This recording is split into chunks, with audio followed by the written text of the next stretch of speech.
आज हम उद्देश्य क्या है और ये कैसे लिखे जाते हैं इस विषय पर विचार करेंगे। हम सब जानते ही हैं कि हम कोई भी काम करें अपने जीवन में, उस काम के पीछे कोई ना कोई उद्देश्य रहता है। चाहे वो जीवन की बात हो या फिर विषय की बात हो, उद्देश्य हर जगह होता है। हम जो विषय पढ़ाते हैं उसको भी पढ़ाने का कोई ना कोई उद्देश्य है। यदि हमारे विषय को पढ़ाने का कोई उद्देश्य ना हो तो फिर बच्चे क्यों पढ़ेंगे और शिक्षक उसे क्यों पढ़ाएगा। तो जो भी हम विषय पढ़ा रहे हैं, हमें पता होना चाहिए कि उस विषय को पढ़ाने का उद्देश्य क्या होता है। यदि हम उद्देश्य को नहीं जानते तो बी.डी. भाटिया जी के अनुसार उद्देश्यों के ज्ञान के अभाव में शिक्षक उस नाविक के समान है जो अपने लक्ष्य या मंजिल को नहीं जानता, और बालक उस पतवार विहीन नौका के समान है जो लहरों के थपेड़े खाकर किसी भी तट पर जा लगेगी। यानी जिस शिक्षक को ये पता ही नहीं कि उसका पढ़ाने का उद्देश्य क्या है, तो उसके पढ़ाने का कोई फ़ायदा ही नहीं है। उसको पता ही नहीं कि उसको बच्चों को क्या पढ़ाना है। कक्षा में जाएगा और अपना समय पास करके आ जाएगा। और बच्चे को भी यदि उद्देश्य का नहीं पता कि वो किस उद्देश्य से उस पाठ को पढ़ रहा है या उस विषय को पढ़ रहा है, तो वह उस नौका के समान है जो लहरों के थपेड़े खाती हुई कहीं भी चली जाएगी। यानी वो इधर उधर भटकता रहेगा, उसको पता ही नहीं लगेगा कि मुझे क्या पढ़ना है, क्या नहीं पढ़ना, कितना पढ़ना है, इसके बारे में उसे कोई ज्ञान ही नहीं होगा। तो अब हम उद्देश्य देखते हैं, होता क्या है उद्देश्य।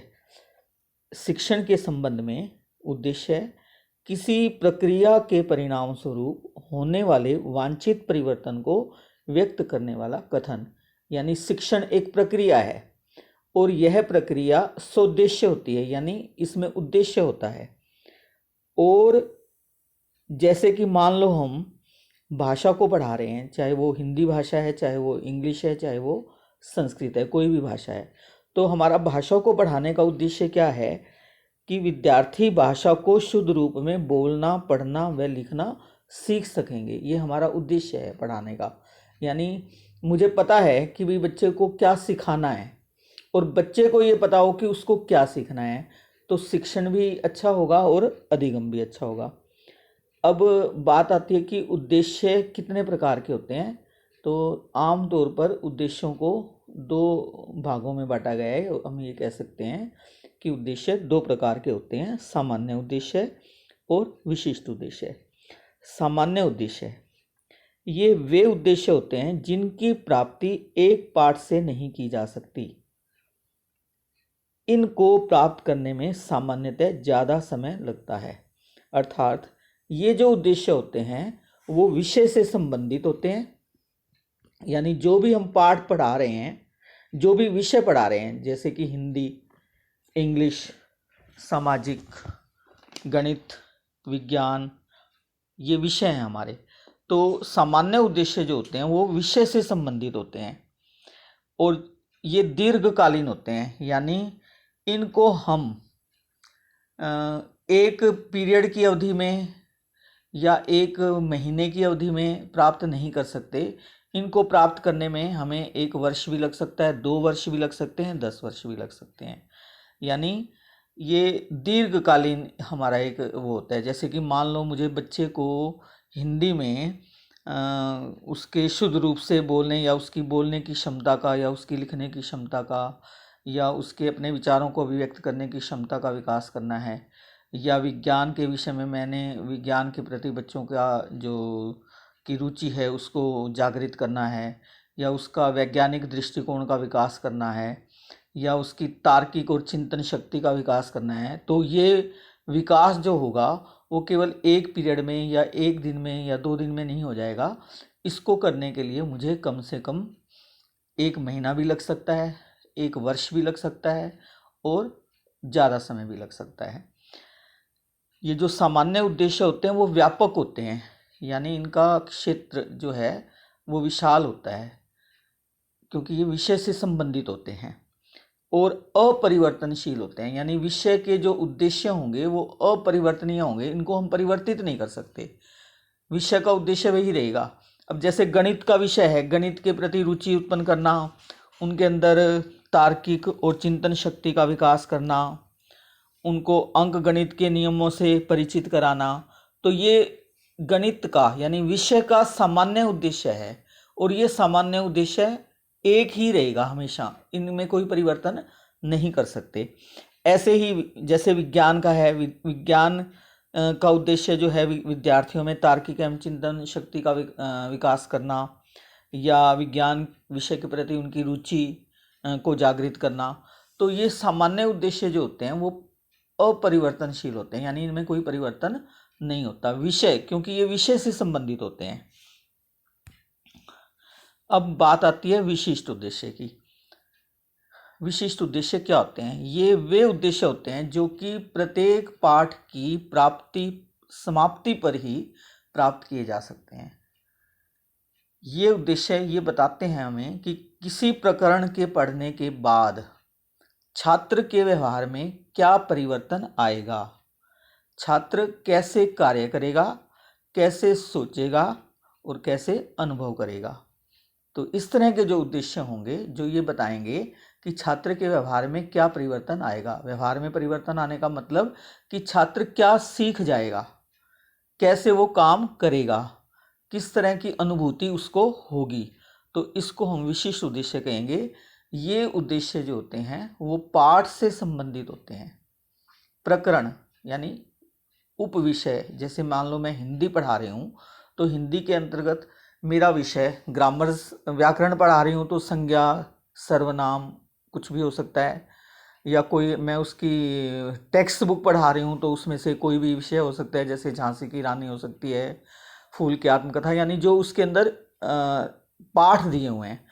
तो जो विशिष्ट उद्देश्य होता है वो पाठ से संबंधित होता है, और ये अल्पकालिक होते हैं, यानी इनको हम एक पीरियड, वो पीरियड चाहे हमारा 20 मिनट का हो, चाहे वो हमारा 30 मिनट का हो, चाहे वो हमारा 40 मिनट का हो, या 1 घंटे का, तो उस 1 घंटे की अवधि में हम इसको प्राप्त कर सकते हैं। और ये सीमित होते हैं, यानी इनका जो दायरा होता है वो सीमित होते हैं। एक पाठ के उद्देश्य 2 से 3 या ज़्यादा से ज़्यादा 4 हो सकते हैं। अपरिवर्तन, ये परिवर्तनशील होते हैं। जैसे कि मैंने सामान्य उद्देश्य बताया था कि अपरिवर्तनशील होते हैं क्योंकि वो विषय से संबंधित होते हैं। ये परिवर्तनशील होते हैं क्योंकि ये पाठ से संबंधित होते हैं। जैसे ही पाठ बदलेगा उद्देश्य भी बदल जाएंगे। पाठ के अनुसार, प्रकरण के अनुसार ये उद्देश्य होते हैं, इसलिए ये परिवर्तनशील रहते हैं, इनमें हम परिवर्तन कर सकते हैं। तो अगर हम उद्देश्य क्या होते हैं और ये उद्देश्य कैसे लिखे जाते हैं, इनको लिखने की आवश्यकता क्यों है, क्या लाभ होते हैं इनके लिखने से, यदि हम इसको अच्छे से समझना चाहते हैं तो उसके लिए हमें पहले ब्लूम टैक्सोनॉमी को समझना जरूरी है। तो आपने नाम सुना होगा डॉक्टर एस बेंजामिन ब्लूम, जिन्होंने इस टैक्सोनॉमी को दिया था। टैक्सोनॉमी का मतलब वर्गीकरण। अब वर्गीकरण किसका? शैक्षिक उद्देश्यों का। तो उन्होंने एक अपने सहयोगियों के साथ मिलकर एक टैक्सोनॉमी का विकास किया था, जिसमें इन्होंने शैक्षिक उद्देश्यों को एक पदानुक्रम में व्यवस्थित किया था, यानी निम्न स्तर से लेकर उच्च स्तर तक, लोअर लेवल से हायर लेवल तक कह सकते हैं हम।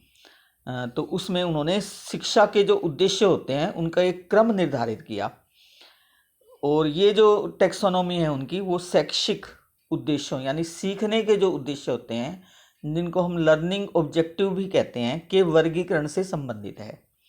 और इस टैक्सोनॉमी को विकसित करने का उनका जो उद्देश्य था वो था शिक्षा की अवधारणाओं को, उनकी प्रक्रियाओं को और उनके सिद्धांतों के विश्लेषण और मूल्यांकन को एक रूपरेखा देना था।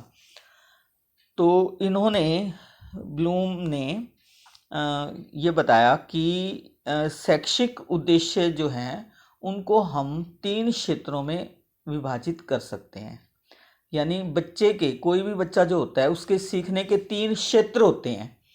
वो एक तो संज्ञानात्मक क्षेत्र जिसको हम कॉग्निटिव डोमेन कहते हैं, भावात्मक क्षेत्र अफेक्टिव डोमेन, एंड मनोचालक या मनोक्रियात्मक क्षेत्र जिसको हम साइकोमोटर डोमेन कहते हैं। तो उन्होंने ये कहा कि कोई भी बच्चा जब सीखता है कुछ तो उसके सीखने के ये 3 क्षेत्र होते हैं। इन्हीं 3 क्षेत्रों के आधार पर ही उद्देश्यों का वर्गीकरण उन्होंने किया। संज्ञानात्मक क्षेत्र के उद्देश्य है, भावात्मक क्षेत्र के उद्देश्य है और मनोचालक या मनोक्रियात्मक क्षेत्र के उद्देश्य है। तो संज्ञानात्मक क्षेत्र का जो है उसके अंतर्गत इसमें जो बच्चा सीखता है वो विषय वस्तु के प्रत्यास्मरण, उसकी बौद्धिक क्षमता एवं कौशल के विकास से संबंधित उद्देश्य जो होते हैं वो इसमें शामिल होते हैं। संज्ञानात्मक क्षेत्र में जो बच्चा पढ़ रहा है अधिगमित विषय वस्तु, यानी जो वो सीख रहा है, जिस कंटेंट को, जिस विषय वस्तु को वो सीख रहा है, उसको वो प्रत्यास्मरण कर सकता है, उसके मतलब उसको याद कर सके, उसकी बौद्धिक क्षमता का विकास हो और उसके बौद्धिक कुछ कौशल जो होते हैं उनका विकास हो। तो उससे संबंधित जो उद्देश्य हैं वो इसमें शामिल हैं। या हम यूँ भी कह सकते हैं कि ज्ञानात्मक क्षेत्र से संबंधित उद्देश्य जो हैं, यानी बुद्धि के विकास से संबंधित जो उद्देश्य हैं वो इसमें शामिल हैं। दूसरा जो आता है भावात्मक क्षेत्र, इसके अंतर्गत रुचि, अभिवृत्ति, मूल्य, प्रशंसा एवं यथोचित समायोजन का विकास शामिल है। और जो मनोचालक क्षेत्र है, इसमें मनोक्रियात्मक क्षेत्र, इसमें वे उद्देश्य शामिल हैं जिनका संबंध बालक के शारीरिक एवं क्रियात्मक कौशलों के विकास से होता है। यानी कि अगर हम उनके ज्ञान का विकास कर सकते हैं तो वो होगा संज्ञानात्मक क्षेत्र। यदि हम किसी विषय के प्रति उसकी रुचि या उसका एटीट्यूड या किसी चीज़ के गुणों को की प्रशंसा करना, अवगुणों की आलोचना करना, इनसे संबंधित गुणों का विकास, कौशलों का विकास करना चाहते हैं तो वो आएगा भावात्मक क्षेत्र में। और क्रियात्मक विकास यानी करके सीखे, वो कुछ शारीरिक क्रियाएं करे तो उनका विकास अगर हम करना चाहते हैं, जैसे कि चार्ट बनाना, मॉडल बनाना, रेखा चित्र बनाना, तो वो आ जाएंगे हमारे मनोक्रियात्मक क्षेत्र में आ जाएंगे। हम उससे समझ सकते हैं एक डायग्राम से, शैक्षिक उद्देश्य की क्षेत्र 3 उन्होंने बताए, संज्ञानात्मक, भावात्मक और मनोचालक या मनोक्रियात्मक भी कह सकते हैं हम इनको। इंग्लिश में इसको कॉग्निटिव कहेंगे, संज्ञानात्मक को, भावात्मक को अफेक्टिव एंड मनोचालक को साइकोमोटर। अगर हम याद रखना चाहें इनको एक वर्ड में तो हम cap, CAP, C means cognitive, A means affective and P means psychomotor, तो हम इस तरह से भी इनको याद कर सकते हैं।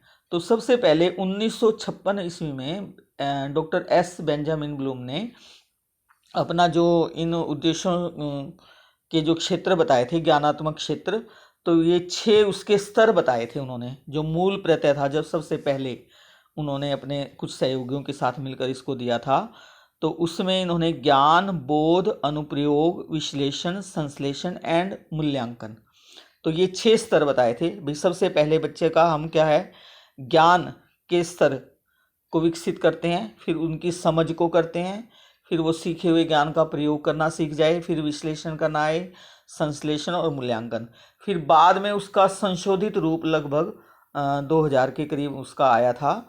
तो उसमें उनके कुछ सहयोगियों ने मिलकर फिर इसके अंदर कुछ संशोधन किया। तो सबसे पहला संशोधन तो इसमें ये हुआ कि इसमें इन्होंने जो ये शब्द थे, जैसे पहले ज्ञान था तो इसकी जगह पर उन्होंने जो क्रिया के शब्द थे वो रखे, जैसे कि याद करना। पहले था उसमें नाउन, संज्ञा के शब्द थे, अब उन्होंने क्रियात्मक शब्द रखे, याद करना, बोध की जगह पे समझना, अनुप्रयोग करना, फिर विश्लेषण की जगह विश्लेषण करना, फिर संश्लेषण, मूल्यांकन को उन्होंने 5वें, फिर उनका क्रम भी एक चेंज किया उन्होंने, तो 5वें नंबर पे मूल्यांकन और फिर छठे नंबर पे जो संश्लेषण है, इसका नाम परिवर्तित कर दिया उन्होंने सृजन करना। संश्लेषण का मतलब भी लगभग वही है, लेकिन संश्लेषण की जगह पे इन्होंने एक नया शब्द दिया, उसको सृजन करना। तो ये उनका संशोधित रूप जो था वो बाद में आया था। तो जो संज्ञानात्मक क्षेत्र के उद्देश्य स्तर हैं और उनका अर्थ भी क्या है, ये जो 6 उन्होंने स्तर बताए थे। जैसे सबसे पहले है याद करना बताया उन्होंने, तो ये पहला स्तर है। तो इसमें पहले से सीखी हुई जानकारी को याद करना, यानी बच्चे ने पहले कुछ पढ़ा हुआ होता है या पहले कुछ सीखा हुआ होता है और उसको वो प्रत्यास्मरण करता है, याद करता है। कुछ सूचनाएं उसने ग्रहण की हुई होती हैं, उन सूचनाओं को याद करना, उनका प्रत्यास्मरण करना इसके अंतर्गत आएगा, याद करना के अंतर्गत। तो इसमें बच्चे इसकी कुछ सूचक क्रियाएं होती हैं, जैसे कि अर्थ बताना, नाम बताना, परिभाषा बताना, पहचान करना, सूची बनाना, मिलान करना। तो इस तरह की कुछ सूचक क्रियाएं हैं। इन्हीं क्रियाओं को आधार बनाकर ही हम उद्देश्यों का लेखन करते हैं, यानी इन क्रियाओं को प्रयोग करते हैं अगर हमने उद्देश्य लिखने हैं और अगर हमने प्रश्न लिखने हैं तो भी। तो आगे मैं एक उदाहरण द्वारा इसको स्पष्ट करूंगी। जैसे कि मान लो, अभी बता देती हूँ मैं कि मान लो मैं हिंदी विषय पढ़ाती हूँ या पढ़ाता हूँ, तो मैंने बच्चे को संज्ञा के विषय में पढ़ाना है। मेरा जो विषय है, उपविषय कह सकती हूँ मैं, संज्ञा है। तो उसका जो मेरा विशिष्ट उद्देश्य रहेगा वो क्या रहेगा, मान लो याद करना के लेवल का मैं वो बताना चाहती हूँ। तो बच्चे ने संज्ञा के विषय में पढ़ा, तो अब वो इसका उद्देश्य, विशिष्ट उद्देश्य मुझे लिखना होगा। तो मैं क्या लिखूंगी इसमें कि विद्यार्थी संज्ञा के परिभाषा दे सकेंगे, विद्यार्थी संज्ञा के भेदों के नाम बता सकेंगे, विद्यार्थी वाक्य में प्रयुक्त संज्ञा शब्दों की पहचान कर सकेंगे, विद्यार्थी संज्ञा के भेदों की सूची बना सकेंगे। तो ये मेरा याद करने का जो स्तर है उससे संबंधित उद्देश्य होंगे। तो इस स्तर पर केवल बच्चे को हमें बस इतना ज्ञान देना है कि भाई वो याद कर ले। तो ये भी हमें देखना पड़ता है कि भाई हम किस कक्षा में पढ़ा रहे हैं, किस स्तर के बच्चों को पढ़ा रहे हैं, और वहाँ पर पढ़ाने का मेरा जो मैं विषय पढ़ाने जा रहा हूँ या जा रही हूँ, उस विषय को पढ़ाने का मेरा उद्देश्य क्या रहेगा। अभी मैंने उस विषय को कहाँ तक, किस स्तर तक, किस गहराई तक पढ़ाना है। कि मेरा उद्देश्य केवल अगर मान लो ये है कि उनके ज्ञान का, यानी उनकी याद करना, ज्ञान के जो ज्ञानात्मक उद्देश्य में जो सबसे निम्न स्तर है, केवल याद करना, इसका ज्ञान देना है बच्चे को, तो उसी के आधार पर फिर मेरे उद्देश्य रहेंगे। फिर दूसरा स्तर आ जाएगा समझना। तो सीखने का ये जो स्तर है, दूसरा स्तर है, तो इसमें न केवल बच्चा जो है वो जानकारी अथवा सूचनाओं को याद रखता है, अपितु इसके अर्थ को समझता भी है वो। यानी इसमें समझना, जो उसने सीखा है उसका अनुभव करना और फिर उसको समझना। तो इसमें जो सूचक क्रियाएं आ जाती हैं वो आ जाती हैं तुलना करना, व्याख्या करना, अंतर करना, उदाहरण देना, सार लिखना आदि, ये जो क्रियाएं आ जाती हैं इसके अंतर्गत। और अगर इसका उदाहरण हम लेना चाहें तो जैसे मान लो मैंने संज्ञा का विषय लिया था, तो आप अपने विषय के अनुसार अपना वो ले सकते हैं कि मैं हिंदी पढ़ा रही हूँ, मान लो मेरा इंग्लिश विषय है तो मैं इसको नाउन ले लूँगी, केवल मेरे को इंग्लिश में नाम चेंज करना है।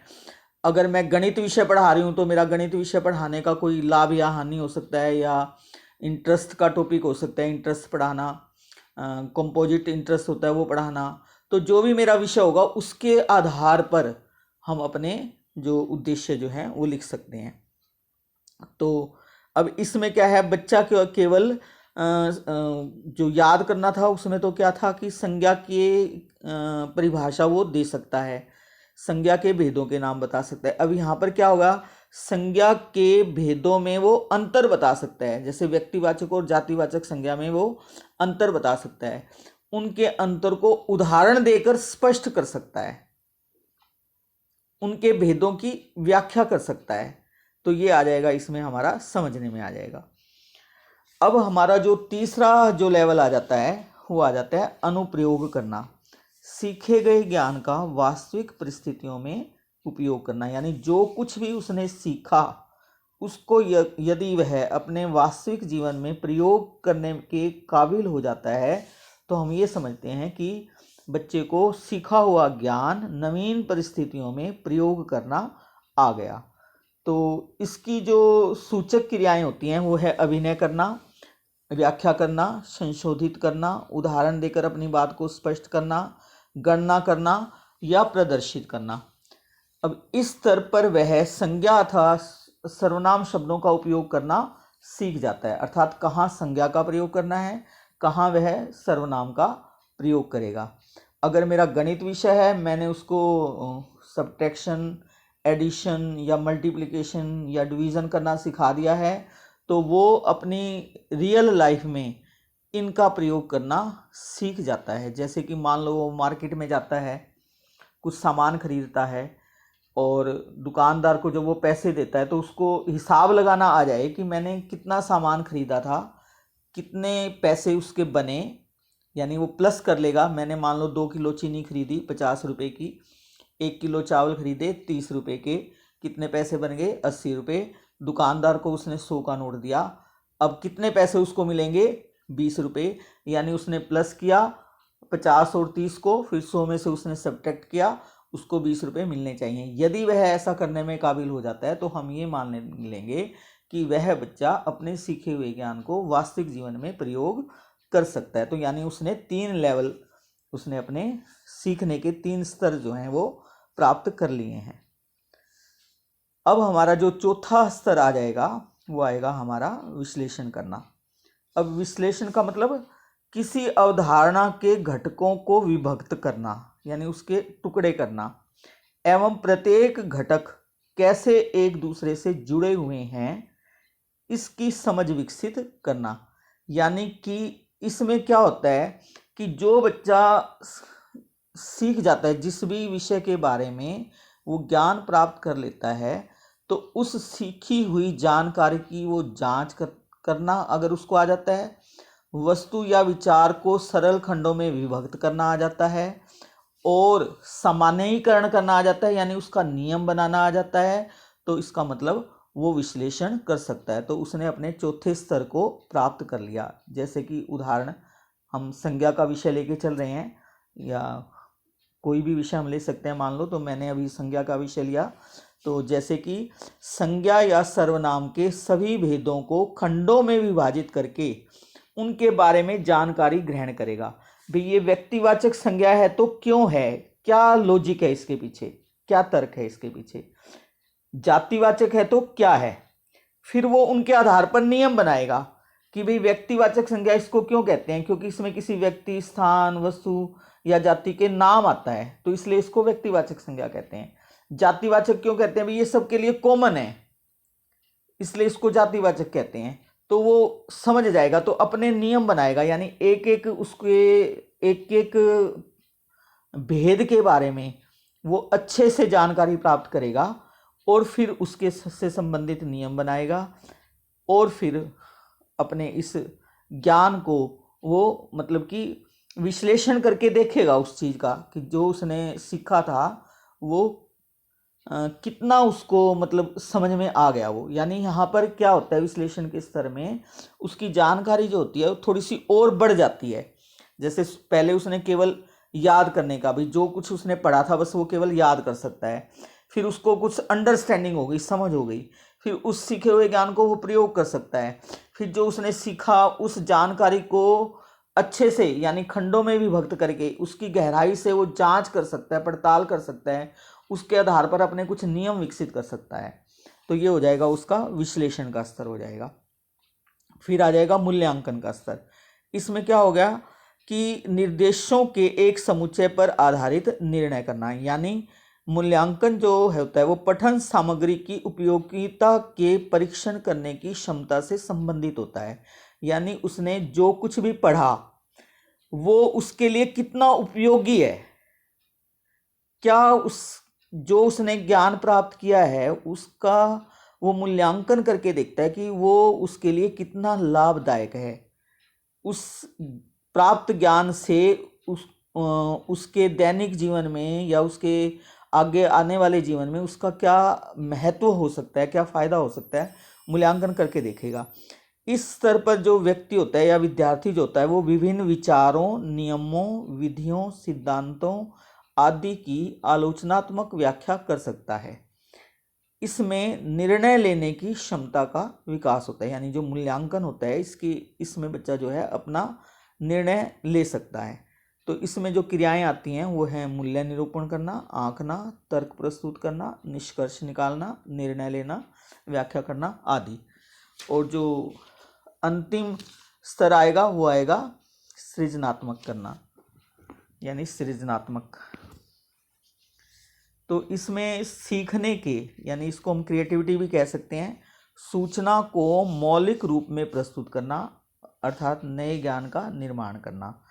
तो इसमें क्या होता है, इस स्तर पर जो विद्यार्थी होता है वो विभिन्न स्रोतों से प्राप्त किए गए, विश्लेषण किए गए, जो उसने विश्लेषण किया था उसने उन सब तत्वों को, यानी जो खंडों में विभक्त करके उसने उसकी गहन जानकारी प्राप्त की थी, उन सब तत्वों को फिर से एकत्रित करता है और अपनी सृजनात्मक क्षमताओं का उपयोग करते हुए एक नवीन वस्तु का निर्माण करता है। जैसे कि कुछ नए संज्ञा शब्दों का निर्माण करना, व्यक्तिवाचक से जातिवाचक संज्ञा बनाना आ जाना, जातिवाचक से भाववाचक संज्ञा को बना सकना। जैसे लड़का से लड़कपन बना देगा, लड़का क्या थी, जातिवाचक संज्ञा थी, भाववाचक संज्ञा बन गई, लड़कपन बन गई। तो जैसे होटल था, होटल जातिवाचक संज्ञा थी, इससे हम कहेंगे उसको व्यक्तिवाचक बनाओ, अशोका होटल। तो इस तरह से वो अपना कुछ नया सृजन कर सकता है, तो उसके अंदर यानी क्रिएटिविटी का विकास हो जाता है। तो हम इसको एक और उदाहरण से, एक अपने रियल जो लाइफ का उदाहरण है, मान लो उस एक उदाहरण में अगर देना चाहूँ कि सपोज करो कि आपके पिताजी हैं, उनको मोबाइल के बारे में ज़्यादा नॉलेज नहीं है, आपने उनको मोबाइल दे दिया कि भाई ये मोबाइल है, बता दिया, और इस मोबाइल से हमें ना बातचीत कर सकते हैं दूसरों के साथ, ये बातचीत करने के काम आता है, इससे हम फोटो वगैरह भी ले सकते हैं, ये आपने बता दिया। अब आप उनको वो दिखाओगे, ये दिखा के पूछोगे भी बताओ ये क्या है, तो वो बता देंगे मोबाइल है। आप पूछ लोगे भी क्या कर सकते हैं, कि भाई फ़ोटो ले सकते हैं, बातचीत कर सकते हैं, ये बता देंगे उनको। तो आपने जो चीज़ उनको बताई थी, सूचना जो आपने उनको दी थी, वो उनको याद थी, उन्होंने उसको प्रत्यास्मरण किया और आपको बता दिया।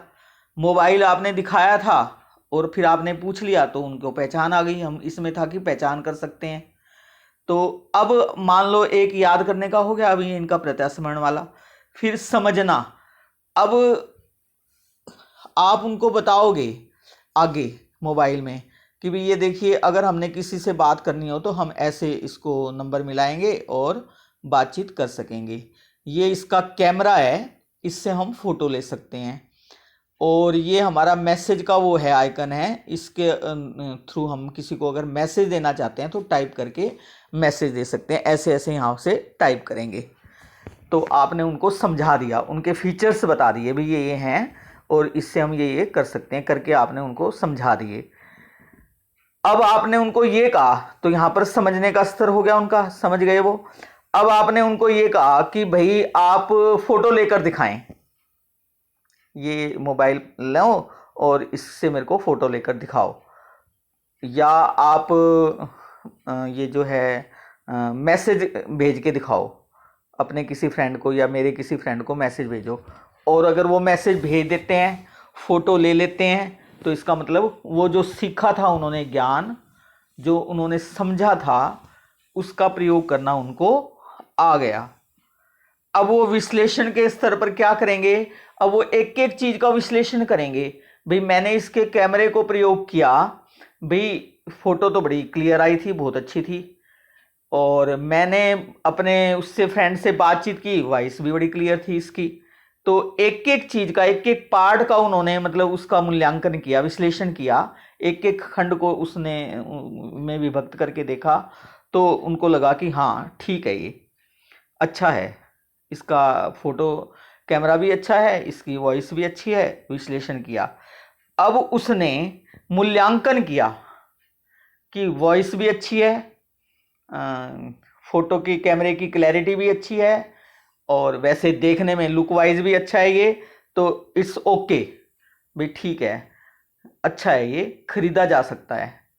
तो अब उन्होंने सृजन करा, यानी एक एक अपना एक वो कर लिया, एक विचार बना लिया कि ठीक है, इसको हम खरीद सकते हैं। एक नया सीखे हुए ज्ञान को एक उसको मौलिकता दे दी, यानी नए ज्ञान का निर्माण कर लिया कि ओके, सब कुछ ठीक है इसका, मैं इसको खरीद सकता हूँ। अब वो खरीदने की जो उनकी होगी, वो उसमें सृजनात्मकता आ जाएगी। तो इस तरह से बच्चा जो है वो 6 स्तर पर सीखता है। तो ये उन्होंने डॉक्टर एस बेंजामिन ब्लूम ने बताया कि संज्ञानात्मक क्षेत्र के अंतर्गत ये 6 स्तर होते हैं, निम्न स्तर से लेकर उच्च स्तर तक। सबसे निम्न स्तर है याद करना और उच्च स्तर है सृजन करना। तो यहाँ तक बच्चा जो है एक लेवल के अनुसार वो सीखता चला जाता है।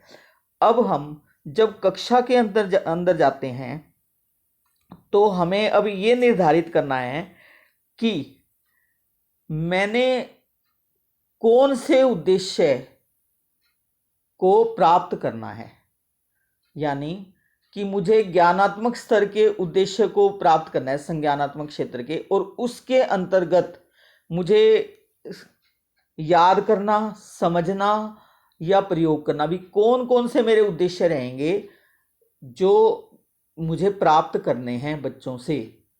तो उसी स्तर के अनुसार फिर आप अपने लेसन की प्लान करेंगे, योजना बनाएंगे। तो इसलिए जो उद्देश्य होते हैं इनका लिखना, इनका निर्धारण करना पहले जरूरी हो जाता है, और पाठ योजना का ये जो है एक महत्वपूर्ण अंग है। तो मैंने अभी बताया था उद्देश्य स्तर एवं संबंधित क्रियाएं, तो ये कुछ क्रियाएं हैं अलग अलग दे रखी हैं, तो आप इनको देख सकते हैं और नोट भी कर सकते हैं। अब प्रश्न आता है कि विशिष्ट उद्देश्य क्यों बनाए जाते हैं, हम क्यों बनाते हैं इनको। भी ठीक है, हमें इतना एक्सपीरियंस हो गया, कितने वर्ष हो गए हमें पढ़ाते हुए, हमें बनाने की क्या आवश्यकता है, हम तो समझते ही हैं, लेकिन इनकी आवश्यकता है। मान लीजिए हम मार्केट में जा रहे हैं सामान खरीदने के लिए, और अगर हम लिस्ट बनाकर चले जाएं, माँ ये कहेगी कि भी बेटा मार्केट में जा रहे हो ना, तो एक बार सामान की लिस्ट बना लो, कहीं ये ना हो कि कुछ चीज़ें रह ना जाएं। तो आप लिस्ट बनाकर ले जाते हैं। अब जब लिस्ट बनाकर ले जाते हैं तो सामान फिर कुछ छूटता नहीं है, वो बिल्कुल हम सारा सामान खरीद लेते हैं। और अगर हम लिस्ट बनाकर नहीं ले जाएंगे तो कुछ ना कुछ हमसे छूट जाएगा, याद नहीं आएगा उस समय लेना। तो ठीक ऐसे ही यदि हम उद्देश्यों को लिख लेते हैं तो हमें ये क्लैरिटी हो जाती है, ये स्पष्टता हो जाती है कि आज हमें क्लास में जाके बच्चों को ये पढ़ाना है, इतना पढ़ाना है। फिर कोई भी बिंदु जो होगा वो उसका छूटेगा नहीं अगर आपने उसको लिखा हुआ होगा तो इसलिए विशिष्ट उद्देश्य जो हैं उनको बनाने की आवश्यकता पड़ती है। तो क्यों बनाए जाते हैं? सबसे पहला कि शिक्षण अधिगम क्रियाओं को सरल व सुगम बनाने के लिए। भाई हमारी जो शिक्षण और अधिगम, शिक्षण जो हम पढ़ाते हैं, अधिगम जो बच्चे सीखते हैं, यानी ये दोनों क्रियाएं जो होती हैं वो सरल और सुगम बन जाते हैं इससे। यानी हमको पहले ही स्पष्टता होती है कि हमें कितना पढ़ाना है। फिर सरल क्यों बन जाते हैं, भी किस विधि से पढ़ाना है, तो वो उसको बनाने के लिए, यानी शिक्षण अधिगम क्रियाओं को सरल व सुगम बनाने के लिए विशिष्ट उद्देश्यों का निर्माण किया जाता है। फिर शिक्षण की प्रक्रिया को क्रमबद्ध व सुनिश्चित, सुसंगठित तथा सीमित बनाने हेतु, यानी हमारी जो शिक्षण की प्रक्रिया है ना, अगर हमने उद्देश्य लिखे होंगे तो एक उनमें क्रमबद्धता आ जाएगी, यानी किस क्रम में हमें पढ़ाना है, क्या पढ़ाना है। पहले सुनिश्चित, पहले से निश्चित होगा हमारा कंटेंट, हमारी विषय वस्तु, हमारे शिक्षण बिंदु जो होंगे वो निश्चित होंगे, भी हमें ये पढ़ाना है। सुसंगठित होगा और सीमित होगा, भी इतना पढ़ाना है, इससे ज़्यादा नहीं पढ़ाना। शिक्षण विधियों और प्रविधियों के चुनाव में सहायक, भाई कौन सी विधि से मुझे पढ़ाना है कक्षा में जाकर, तो शिक्षण विधियों का चुनाव करने में भी ये सहायक होते हैं। यानी किस विधि का प्रयोग करने से छात्र जो होंगे वो अच्छे से सीख जाएंगे। मान लीजिए कि मैं केमिस्ट्री की अध्यापिका हूँ या केमिस्ट्री की टीचर हूँ, साइंस की भी कह सकते हैं, और आज मुझे क्लास में जाकर बच्चों को NO2 गैस के बारे में सिखाना है। भाई NO2 गैस कैसे बनती है ये पढ़ाना है, आज बच्चे को सिखाना है। तो अब मेरा पहले से ही मेरा उद्देश्य क्या है, बच्चों को सिखाना कि NO2 गैस को कैसे बनाया जाता है।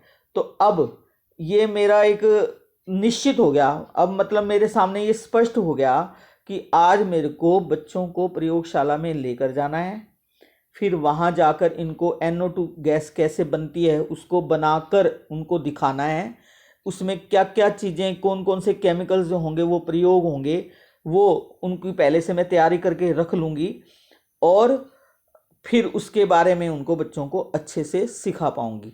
अगर ये कब संभव होगा, जब मैंने उसको अपने उद्देश्य को लिखा होगा। तो ये शिक्षण की विधियों को और उनकी प्रविधियों को के चुनाव में भी सहायक होते हैं, और मूल्यांकन हेतु प्रश्न चुनाव में भी सहायक होते हैं। यानी कि मेरा जो उद्देश्य था, मान लो मैं अब आज आपके सामने सामान्य और विशिष्ट उद्देश्य क्या होते हैं ये पढ़ा रही हूँ, और विशिष्ट उद्देश्य कैसे लिखे जाते हैं ये मैं आपको पढ़ा रही हूँ। तो अब मुझे मूल्यांकन कह रहा, मेरा उद्देश्य था कि शिक्षणोपरांत विद्यार्थी सामान्य उद्देश्य क्या होते हैं इसके बारे में जानकारी दे सकेंगे, या सामान्य उद्देश्य क्या होते हैं इसका प्रत्यास्मरण कर सकेंगे। शिक्षणों उपरांत विद्यार्थी सामान्य उद्देश्य और विशिष्ट उद्देश्य में अंतर लिख सकेंगे। तो ये मेरा उद्देश्य था। अगर मैंने ये उद्देश्य लिख रखा है तो इन्हीं उद्देश्यों से मैं प्रश्न निकालूंगी। प्रश्न मूल्यांकन के लिए क्या प्रश्न बन जाएगा कि सामान्य उद्देश्य के किसे कहते हैं, सामान्य उद्देश्य और विशिष्ट उद्देश्य में अंतर बताएं।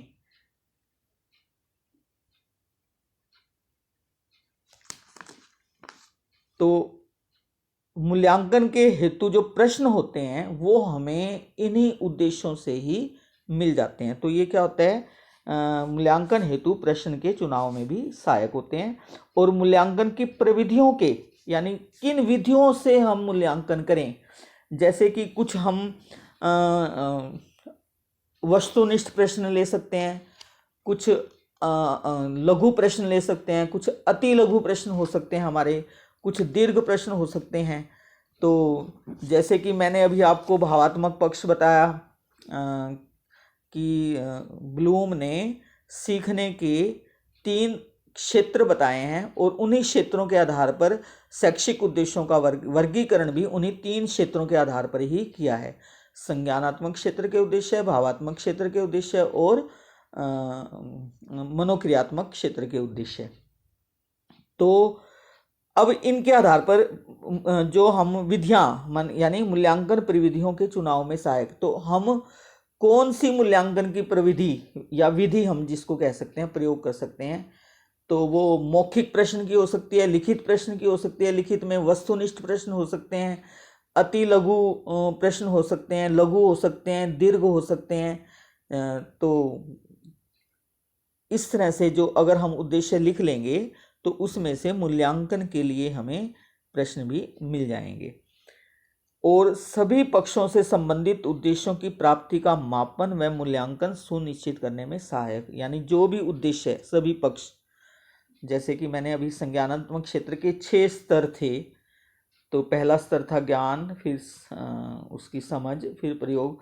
तो उन सभी पक्षों से संबंधित उद्देश्यों की प्राप्ति का मापन व मूल्यांकन सुनिश्चित करने में सहायक, यानी जो स्तर मैं सोच के कक्षा के अंदर गई थी कि मुझे इस स्तर के उद्देश्य जो हैं मतलब आज बच्चों को सिखाने हैं, यानी मेरा उद्देश्य जो है वो बच्चों को उनकी समझ विकसित करना है, या आज उनको केवल जो नॉलेज लेवल है, नॉलेज में केवल ज्ञान याद करना स्तर के जो उद्देश्य हैं वो करवाने हैं आज मेरे को।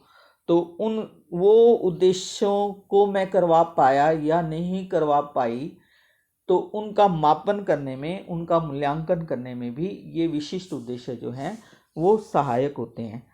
तो एक तो इनसे ये फायदा हमें हो जाता है विशिष्ट उद्देश्यों को लिखने से या बनाने से कि ये हमारी जो शिक्षण प्रक्रिया है उसको सरल बनाते हैं, उसको एक क्रमबद्धता दे देते हैं, उसको सीमित कर देते हैं। शिक्षण के लिए कौन सी विधियों का हम प्रयोग कर सकते हैं उसके चुनाव में सहायता करते हैं हमारी। फिर मूल्यांकन हम कैसे करें, किन विधियों के द्वारा करें, इसमें सहायता करते हैं।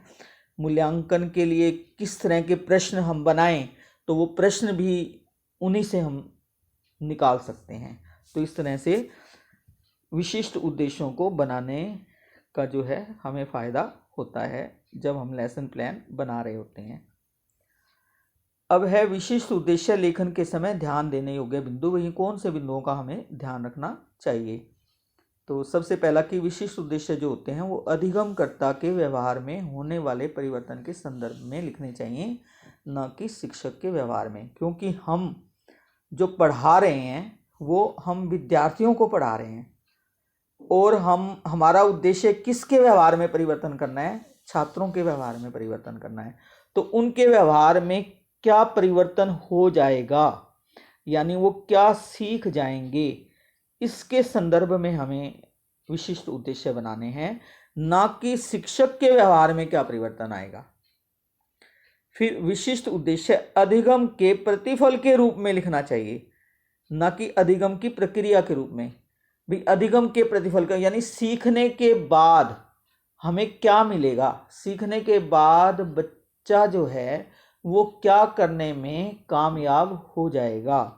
मान लो मैं विज्ञान की अध्यापिका हूँ और मैंने बच्चों को प्रॉफिट एंड लॉस के बारे में आज पढ़ाना है, तो मेरा उद्देश्य क्या होगा कि बच्चे लाभ और हानि की अवधारणा को सीख सकेंगे, बच्चे लाभ और हानि में अंतर बता सकेंगे, बच्चे लाभ और हानि से संबंधित प्रश्नों को हल कर सकेंगे। तो अधिगम के प्रतिफल के रूप में होना चाहिए, यानी क्या प्रतिफल मिलेगा, आउटकम क्या आएगा मेरा। विशिष्ट उद्देश्य अधिगम के अंत्य व्यवहार की ओर संकेत करना चाहिए, न कि पढ़ाई जाने वाली विषय वस्तु की मात्रा की ओर। यानी कहने का भाव क्या है कि भी ये नहीं है कि हमने कितनी, उसमें ये उल्लेख नहीं करना हमें विशिष्ट उद्देश्य में कि भाई हम यहाँ से यहाँ तक पढ़ाएंगे, उसके कंटेंट की, विषय वस्तु की मात्रा की ओर नहीं, अपितु उस कंटेंट को पढ़ाने के बाद बच्चे के व्यवहार में क्या परिवर्तन आएगा। व्यवहार में परिवर्तन आने से मतलब यहाँ पर क्या है कि बच्चा क्या सीख जाएगा, कितना सीख जाएगा। फिर विशिष्ट उद्देश्य जो होता है वो एक भविष्य कथन होता है, यानी हम एक भविष्य के बारे में कथन कर देते हैं, भी ये सीख सकेंगे, ये नहीं कहेंगे कि बच्चा ये समझ जाएगा। ऐसे होने चाहिए भी जिनको हम मापन कर सकें। हम ये कहेंगे कि बच्चे ये सीख सकेंगे, बच्चे इसकी जानकारी प्राप्त कर सकेंगे। तो ये विशिष्ट उद्देश्य जो होते हैं वो एक भविष्य कथन होता है। अतः विशिष्ट उद्देश्य लेखन की जो भाषा होती है वो भविष्यवाचक होनी चाहिए। भाई ये परिभाषित कर सकेंगे, पहचान कर सकेंगे, अंतर दे सकेंगे, व्याख्या कर सकेंगे, वर्णन कर सकेंगे, प्रदर्शित कर सकेंगे, रेखा चित्र बना सकेंगे, मॉडल बना सकेंगे, नक्शे में चिन्हित कर सकेंगे।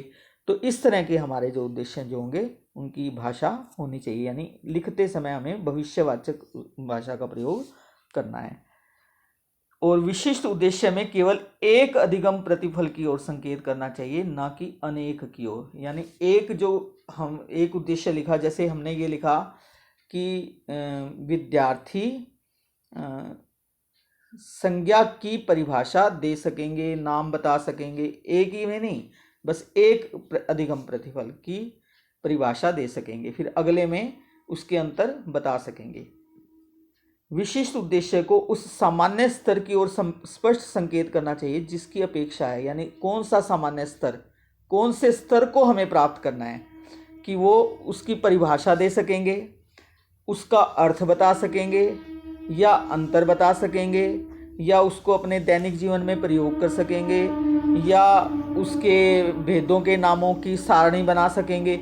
मतलब यानी भाई मेरे को किस स्तर तक बच्चे को सिखाना है। तो विशिष्ट उद्देश्य को सामान्य स्तर की ओर स्पष्ट संकेत करना चाहिए, यानी भी ज्ञानात्मक उद्देश्य को प्राप्त करना है, बोधात्मक को करना है, या प्रयोगात्मक को करना है, या कौशलात्मक को। प्रयोगात्मक को हम कौशलात्मक भी कह सकते हैं।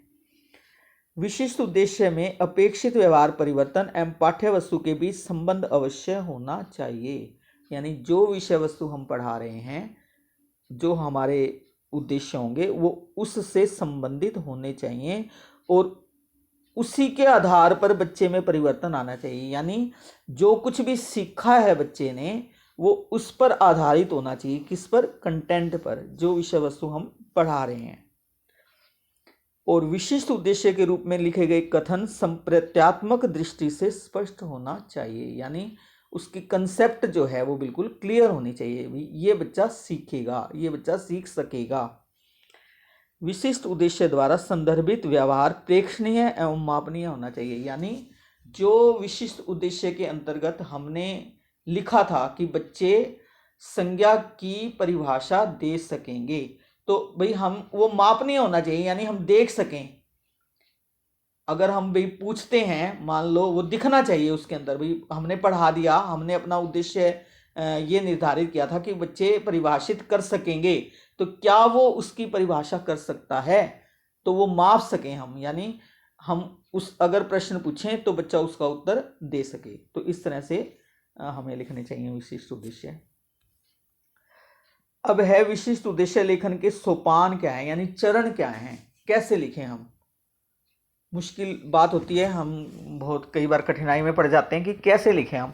तो सबसे पहला चरण जो है हमारा वो है पाठ्य वस्तु का पाठ या विषय वस्तु का चयन, यानी कौन सा पाठ हमें पढ़ाना है उसका हम चयन करेंगे। फिर उस विषय वस्तु को यानी उस पाठ को हम अच्छे से अध्ययन करेंगे।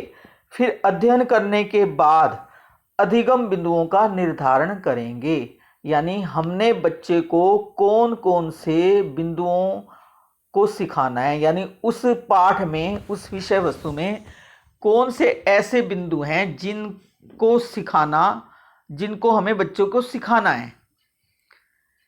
फिर प्रत्येक अधिगम बिंदु की जांच से संबंधित प्रश्न का निर्माण करेंगे। फिर प्रश्न को आधार बनाकर विशिष्ट उद्देश्य लेखन करेंगे और फिर उस विशिष्ट उद्देश्य लेखन के बाद निर्धारित कसौटियों के आधार पर उसका मूल्यांकन करेंगे। यानी ये चरण है उसके सोपान। सबसे पहले हमें विषय वस्तु का चयन करना है, उसका अच्छे से अध्ययन करना है, उसमें कौन कौन से अधिगम के बिंदु रहेंगे, हमारे शिक्षण के बिंदु क्या रहेंगे, उनको निर्धारित करना है। फिर उस प्रत्येक अधिगम बिंदु की जांच से संबंधित प्रश्न का निर्माण करना है, तभी तो हमारे लर्निंग आउटकम निकल के आएंगे।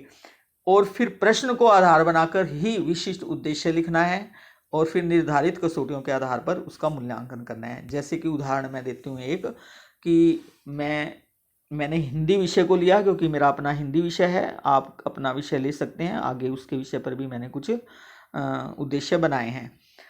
तो जैसे मैंने पहला बिंदु इसमें दिया था कि पहला चरण था, पहला सोपान था विषय वस्तु का चयन या पाठ का चयन।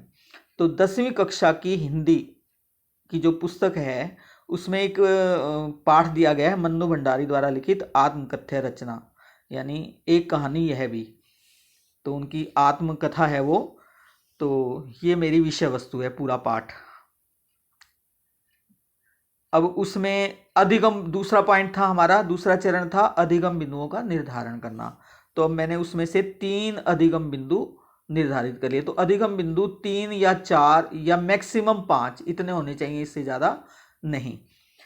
लेखिका को प्रभावित करने वाले व्यक्तित्व, पहला मेरा बिंदु ये था। दूसरा लेखिका का परिवेश। तीसरा स्वाधीनता आंदोलन का परिदृश्य। तो मेरे ये 3 बिंदु हो गए। फिर तीसरा मैंने लिया था, उसमें बताया था आपका तीसरा चरण, प्रत्येक अधिगम बिंदु की जांच से संबंधित प्रश्न का निर्माण। इसमें मैंने कहा था ना भी जो अधिगम बिंदु होंगे उनकी जांच से संबंधित प्रश्न का निर्माण करेंगे। तो पहला अधिगम बिंदु हमारा क्या था, लेखिका को प्रभावित करने वाले व्यक्तित्व, और इसी के आधार पर हमने प्रश्न बना दिया, लेखिका को प्रभावित करने वाले व्यक्तियों के नाम लिखिए। फिर लेखिका का परिवेश दूसरा हमारा अधिगम बिंदु था। इसके आधार पर प्रश्न हमने बना दिया, लेखिका के परिवेश का वर्णन अपने शब्दों में कीजिए। तीसरा था हमारा स्वतंत्रता आंदोलन का परिदृश्य। अनुमान लगाइए कि लेखिका की जगह यदि आप होते तो स्वतंत्रता आंदोलन का परिदृश्य कैसा होता। ये मेरे प्रश्न हैं जिनके आधार पर जो मैं उद्देश्य लिखूंगी फिर उनका मूल्यांकन भी कर सकूंगी। तो चौथा जो पॉइंट था, चरण था, उसका प्रश्न को आधार बनाकर विशिष्ट उद्देश्य लेखन कैसे लिखेंगे। अब हम प्रश्न हमने लिखा, लेखिका को प्रभावित करने वाले व्यक्तियों के नाम लिखिए। विद्यार्थी लेखिका को प्रभावित करने वाले व्यक्तियों के नाम, उनकी रचना, एक कहानी, यह भी के आधार पर लिख सकेंगे।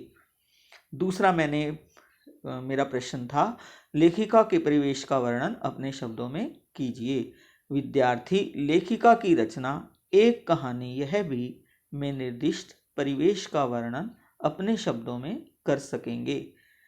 तीसरा प्रश्न था, अनुमान लगाइए कि लेखिका की जगह यदि आप होते तो स्वतंत्रता आंदोलन का परिदृश्य कैसा होता। अब मैंने इसका उद्देश्य लिखा, विद्यार्थी लेखिका की जगह स्वयं को रखकर स्वतंत्रता आंदोलन का परिदृश्य अनुमान से लिखकर प्रस्तुत कर सकेंगे। तो ये मेरे चौथा चरण था। पांचवा चरण था निर्धारित कसौटियों के आधार पर मूल्यांकन। तो इसमें हम कुछ कसौटियां हैं हमारी, जैसे कि व्यवहार परकता, व्यवहार निरीक्षण योग्यता, व्यवहार प्रदर्शन परिस्थिति स्पष्टता और न्यूनतम स्तर निर्दिष्टता। ये कुछ हमने कसौटियां यानी कुछ बिंदु हमने निर्धारित किए थे और इन बिंदुओं के आधार पर हम उसका मूल्यांकन कर सकते हैं।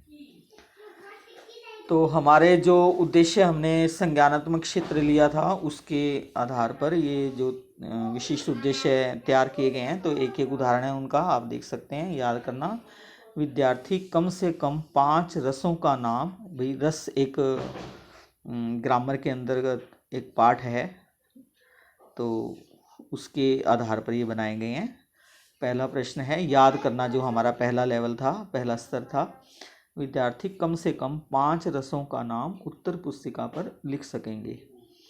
और समझना, विद्यार्थी भयानक एवं विभत्स रस में कम से कम 2 अंतर सारणी बनाकर लिख सकेंगे। और अनुप्रयोग करना, विद्यार्थी रौद्र एवं अद्भुत रसों में से किसी एक के भाव का अभिनय करके मंच पर प्रस्तुति दे सकेंगे। विश्लेषण करना, विद्यार्थी रस के अवयव एवं अवयव के सभी भेदों का रेखा चित्रीय निरूपण कर सकेंगे। मूल्यांकन करना, विद्यार्थी दिए गए 20 काव्य खंडों में निहित रस की पहचान करके रसानुसार 9 वर्गों में वर्गीकरण करते हुए श्याम पट पर लिख सकेंगे।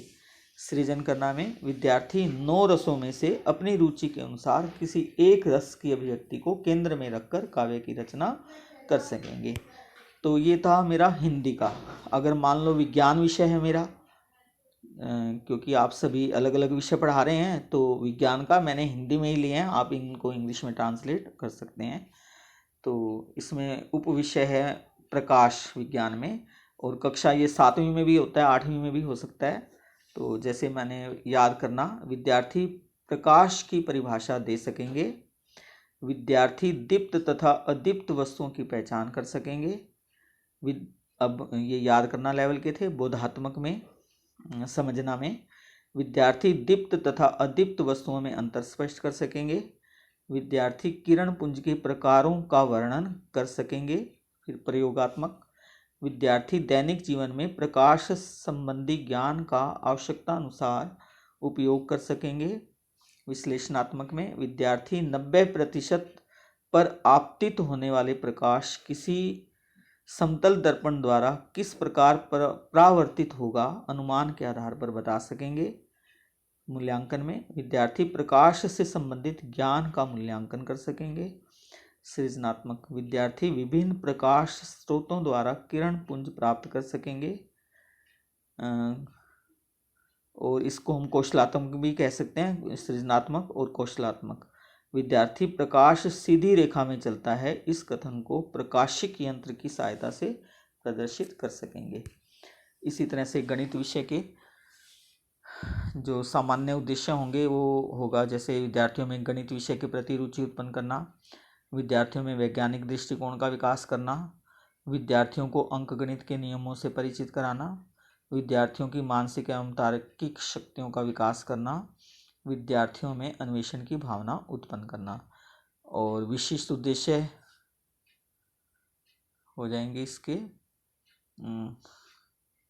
जैसे कि मैंने इसमें उपविषय लिया लाभ हानि, तो अगर हम इसके विशिष्ट उद्देश्य लिखेंगे तो मैंने पहले भी बताया था कि विशिष्ट उद्देश्य जो होते हैं वो भविष्य का कथन करते हैं, तो इसलिए उनकी भाषा जो है वो भविष्यवाचक होनी चाहिए। तो ज्ञानात्मक का उद्देश्य होगा विद्यार्थी लाभ हानि का ज्ञान प्राप्त कर सकेंगे, विद्यार्थी लाभ हानि में अंतर बता सकेंगे, विद्यार्थी लाभ हानि से संबंधित प्रश्नों को हल कर सकेंगे। और अभिरुचि में आ जाता है, यानी जो हमारा आगे भावात्मक था और मनोक्रियात्मक था उसको मैंने डिटेल में नहीं बताया, वो फिर कभी उसके बारे में बातचीत करेंगे हम। तो विद्यार्थी लाभ हानि के अध्ययन में रुचि ले सकेंगे, यानी हमें किसी विषय में अगर बच्चे की रुचि जागृत करनी है तो वो हमारा भावात्मक क्षेत्र से संबंधित उद्देश्य होगा। तो ये भावात्मक, आम तौर पर ये 3 रहते हैं ज़्यादातर, ज्ञानात्मक, बोधात्मक, प्रयोगात्मक और कौशलात्मक। उसको हम सृजनात्मक उद्देश्य भी कह सकते हैं। तो ये अब हमें निश्चित करना है कि आज हम क्लास में ज्ञानात्मक स्तर के उद्देश्यों को पढ़ाएंगे बच्चों को भी। ये मेरा जो पढ़ाने का उद्देश्य क्या है, ज्ञानात्मक स्तर का विकास करना है या उनके बोधात्मक स्तर का विकास करना है या प्रयोगात्मक स्तर का। ये कक्षा में जाने से पहले शिक्षक को या शिक्षिका को निर्धारित कर लेना चाहिए कि मेरा आज कक्षा में जाकर पढ़ाने का उद्देश्य क्या है, मुझे कौन से क्षेत्र के उद्देश्यों का विकास करना है। अब इसी तरह से सामाजिक विज्ञान अगर विषय मैं पढ़ाता हूँ तो उसमें विषय है, मान लो कॉमन विषय ही मैंने लिया है, इसलिए राजस्थान का परिचय हमारी एक स्टेट है। कक्षा 7वीं भी हो सकती है, 8वीं भी हो सकती है, 6ठी भी हो सकती है। सामान्य उद्देश्य इसका रहेगा सामाजिक विज्ञान विषय के प्रति रुचि उत्पन्न करना, योग्य नागरिक के गुणों का विकास करना, सामाजिकता के गुणों का विकास करना, मानवीय व सामाजिक संबंधों से अवगत कराना। और विशिष्ट उद्देश्य हो जाएगा ज्ञानात्मक में विद्यार्थी राजस्थान राज्य के बारे में प्रत्यास्मरण कर सकेंगे। बोधात्मक में आ जाएगा विद्यार्थी राजस्थान राज्य के बारे में वर्णन कर सकेंगे। प्रयोगात्मक में विद्यार्थी इस ज्ञान का प्रयोग नवीन कक्षा में कर सकेंगे, या और भी आप अपने अनुसार बना सकते हैं। कौशलात्मक में आ जाएगा विद्यार्थी भारत के मानचित्र पर राजस्थान को अंकित कर सकेंगे। तो ये कुछ अलग अलग विषय से संबंधित उद्देश्य हैं जो मैंने आज लिए हैं। कोशिश की है कि आपको विशिष्ट उद्देश्य कैसे लिखते हैं ये समझ में आ जाए, यानी जो हमारे लर्निंग ऑब्जेक्टिव जिनको हम कहते हैं, अधिगम उद्देश्य या सीखने के उद्देश्य भी हम उनको कहते हैं, तो उन सीखने के उद्देश्यों का निर्धारण करना, उनको लिखना क्यों आवश्यक होता है, क्यों महत्वपूर्ण होता है, ये हमें बीबी भाटिया जी के कथन से अच्छी तरह से स्पष्ट हो गया होगा। क्योंकि जिस शिक्षक को ये नहीं पता कि उसका कक्षा में जाकर पढ़ाने का उद्देश्य क्या है, तो उसको वो फिर उस नाविक के समान होता है कि जिसको अपनी लक्ष्य का या अपनी मंजिल का ही नहीं पता, यानी उसको पता ही नहीं है कि उसको बच्चों को पढ़ाना क्या है, फिर उसके शिक्षक होने का कोई फायदा नहीं है। और यदि बच्चे को भी नहीं पता कि उसको पढ़ना क्या है तो उसकी फिर पढ़ाई का भी कोई फायदा नहीं है। तो इसलिए विशिष्ट उद्देश्य क्या होते हैं, हमें उनको कैसे लिखना चाहिए, अगर शिक्षक को इसका अच्छे से ज्ञान हो जाता है तो उसकी जो शिक्षण प्रक्रिया है वो बहुत अच्छी हो जाती है। और जब शिक्षण प्रक्रिया अच्छी होगी तो बच्चों का जो अधिगम होगा वो भी अच्छा हो जाएगा। तो इसलिए हमें जब भी हम अपनी पाठ योजना बनाते हैं तो उस पाठ योजना को बनाने के लिए हमें अपने उस विषय से संबंधित विशिष्ट उद्देश्य अवश्य लिख लेने चाहिए। सामान्य उद्देश्य लिखने की कोई विशेष आवश्यकता नहीं होती। लिख लिए जाएं तो कोई गलत भी नहीं है, लेकिन हमें फोकस किसके ऊपर करना चाहिए? विशिष्ट उद्देश्यों के ऊपर करना चाहिए। और विशिष्ट उद्देश्य जो होते हैं वो आउटकम बेस्ड होते हैं, यानी हमने बच्चे को क्या सिखाना है, क्या वांछित परिवर्तन हम उसके व्यवहार में करना चाहते हैं, उस पर आधारित हमारे विशिष्ट उद्देश्य होते हैं। तो आशा करती हूँ कि आप सबको समझ में आया होगा। और अगर कहीं कुछ कमी रह गई होगी तो आप मुझसे संपर्क कर सकते हैं और पूछ सकते हैं। धन्यवाद।